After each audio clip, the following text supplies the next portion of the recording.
When I was in college, my best mate, I'll call him John to keep things simple, and I were inseparable. We were roommates too, which only made the mischief easier. Neither of us was dumb in the bookish way. We could both talk through exams and make it to class. But we had a certain reckless streak that made common sense optional. We didn't plan danger so much as fall into it, always chasing the next stupid, thrilling thing. Climbing water towers at dawn, trespassing into half-forgotten warehouses, or stealing into old railway yards to see what the night looked like without street lamps. That kind of impulsive bravado had a way of making everything feel alive, even when it was just us and a ridiculous idea. One night, wanting a thrill that felt tame compared to our usual capers, we decided to explore the woods behind town. It sounded like a low-stakes gamble, a midnight walk through trees, a few jokes, a small adrenaline peak, then back to our dorms. For context, the town was ringed by forest on every side, but the section behind town was different. It was thinly populated, full of the ash and blackened skeletons from a decades-old fire that had driven families away and left chunks of the neighborhood to rot. Whole streets had been swallowed by undergrowth, porches sagging and roofs caved in. The town's neglect had a boundary where the trees started eating buildings and sidewalks alike. We stuffed a couple of flashlights into our backpacks and set off. From campus, it was about a 30-minute walk to the edge of the burned district, and another 10 minutes of stepping over charred foundations and broken fences before the trees thickened and the town lights winked out behind us. We killed the phones and clicked our flashlights on once we felt sure the coast was clear. For the first 20 minutes, it was less cinematic than I'd imagined. The initial thrill evaporated and left a pleasant, prickle-headed quiet. Only the slow, even breaths of two idiots who had convinced themselves this was brave instead of foolish. There were more trees than I'd thought, trunks standing like columns, the path a disappointed suggestion rather than a trail. Then John spotted a light ahead. It was a thin, steady beam carving through the dark, close to the ground, unmistakably a flashlight left shining on the forest floor. We approached and found it, a working electric torch lying in a shallow hollow, batteries bright, beam steady, and no person in sight. There were no footprints, no flattened grass, no discarded matches or wrappers that might explain someone's absence. Someone had to have had it recently, otherwise it would have died hours ago.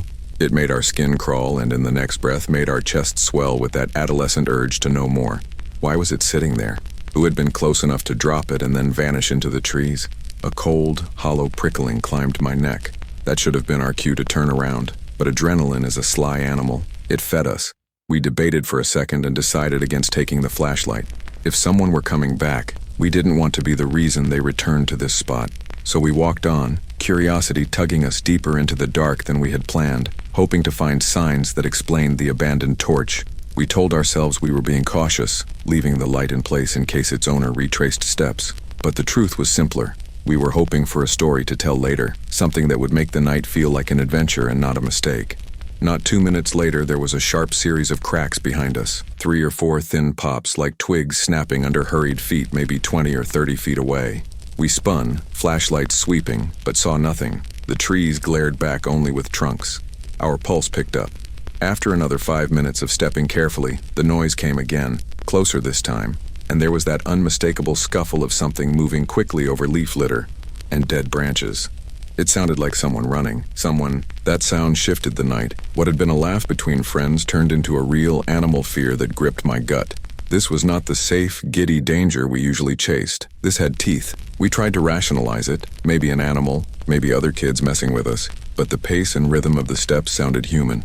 The crackling came in fits, 5 or 6 times, always just out of reach, and then, once, a shadow slipped from the edge of our light and melted behind a nearby tree. John and I froze as if someone had flipped a switch. 10 seconds is a long time in that kind of silence. Then we saw movement, the outline of a head peeking around the trunk, tilted as if curious. The figure wasn't close. The beam of the abandoned flashlight painted the underbrush in a dull halo, but this person chose to stay in shadow. We didn't argue or whisper. We bolted. Running through woods at night is nothing like running on pavement. Branches tore at our shirts and faces, the ground pitched and rolled under our feet, and panic turned our legs into pistons. We ran back the way we'd come, thrown off balance by fear and the urgency to put town and its lights between us and whatever was stalking.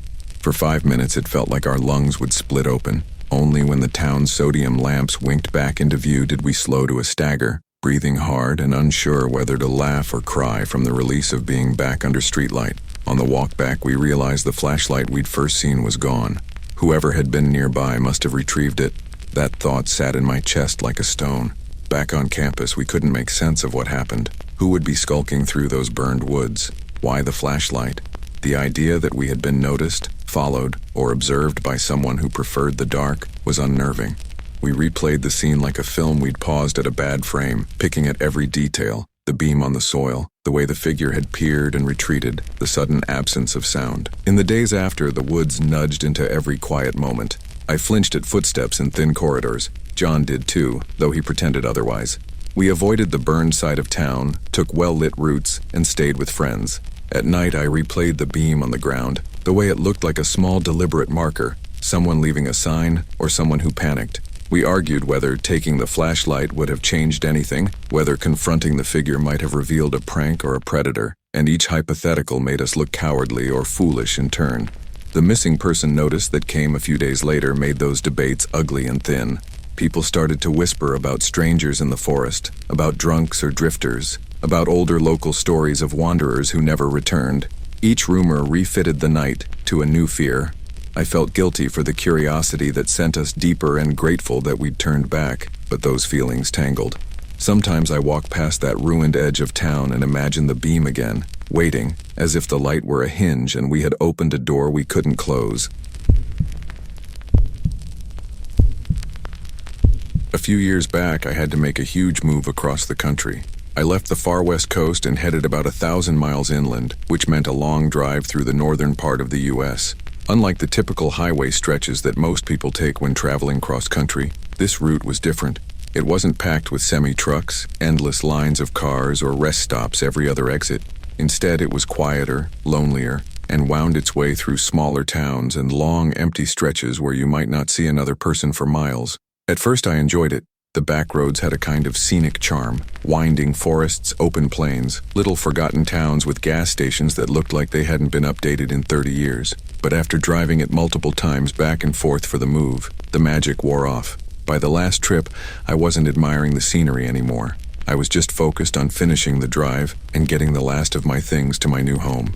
On that final trip, my trunk was stuffed with the leftover odds and ends that didn't make it during the earlier hauls. I spent the entire day behind the wheel, finally stopping around 6 in the evening when I reached a tiny town. Exhaustion hit me hard, so I pulled into a quiet spot, leaned my seat back, and dozed off for a few hours. By the time I woke up, it was around 9 at night. I rubbed the sleep from my eyes, grabbed some water, and decided to keep going. I figured a night drive would get me a few more hours closer to my destination before I crashed in another town. Unfortunately, the road had other plans. Only about an hour after leaving, my car started acting up. First, a cluster of warning lights lit up on my dashboard. Then, the steering wheel stiffened, like something was wrong with the alignment or power steering. I tried to ignore it, hoping it would smooth out, but instead it just kept getting worse. Within minutes, it was clear. I couldn't keep driving. Reluctantly, I pulled onto the gravel shoulder, my headlights cutting into the trees that lined both sides of the road. I sat there in disbelief for a moment, shaking my head. Of all places for this to happen, it had to be here, the middle of nowhere.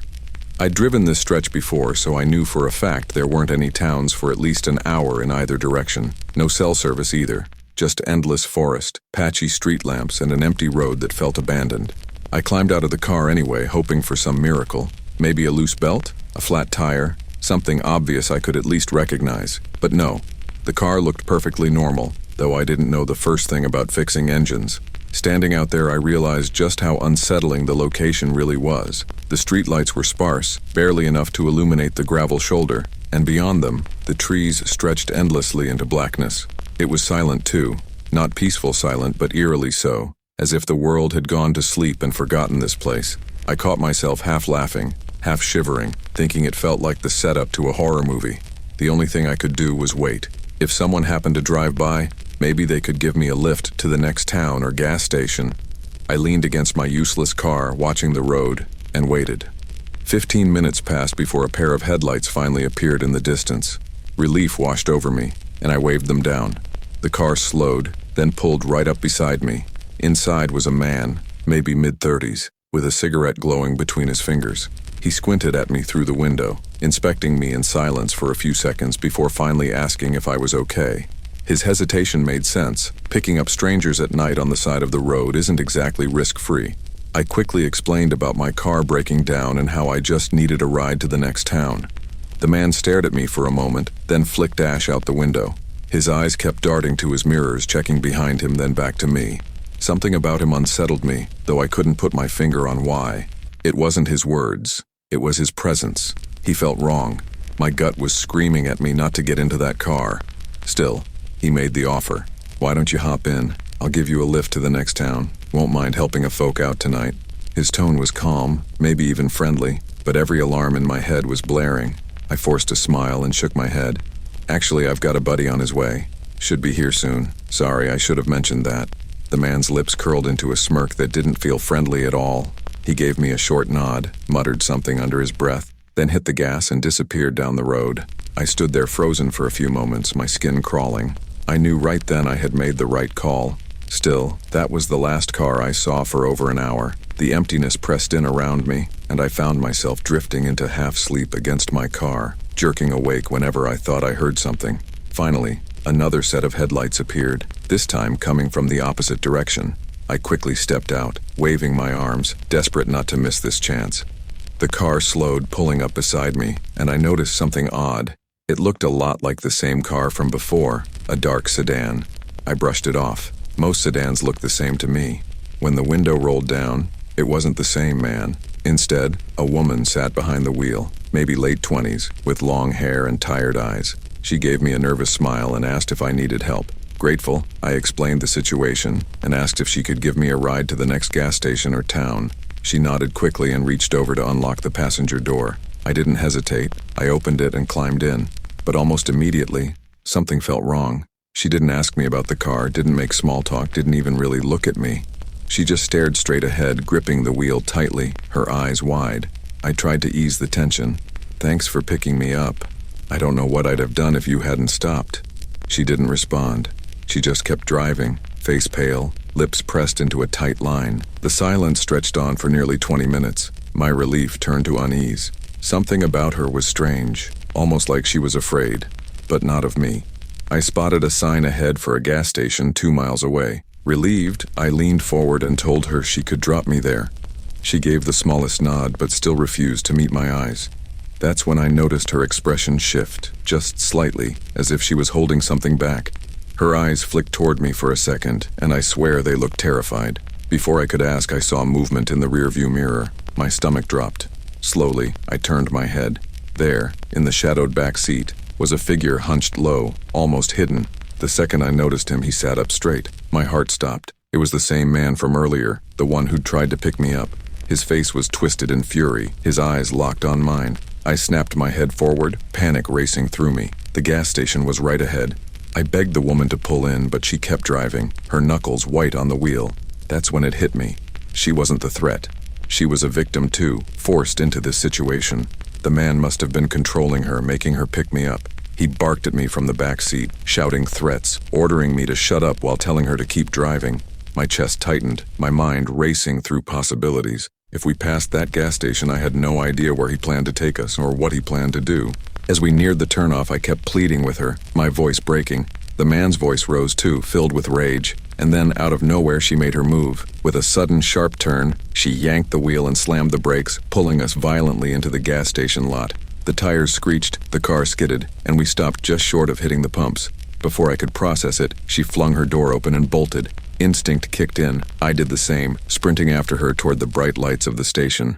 We burst inside, startling the night clerk, who quickly grabbed the phone when the woman yelled for him to call the cops. I turned in time to see the man slide into the front seat and peel out of the lot, disappearing into the night. My hands were shaking, my chest heaving, but we were safe. The cops came, took statements, and tried to piece things together.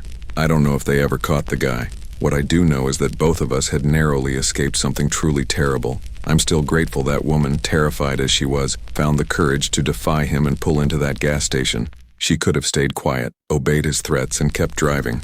If she had, I don't think either of us would have made it home. And that thought still chills me every time I think back to that night on the empty road. I work at a small 24/7 diner tucked away off the side of a lonely highway. There's nothing glamorous about it. No neon lights that bring in crowds. No bustling morning rush like the big city diners you see in movies. Just a little roadside stop owned by an old friend of mine who was kind enough to give me work when I needed it. To me, it was better than a regular diner job anyway. It was never busy here, not all at once. Most nights, I'd serve just a handful of people. Truckers passing through, couples on road trips, or the occasional drifter who needed a hot coffee before heading back out into the dark stretch of highway.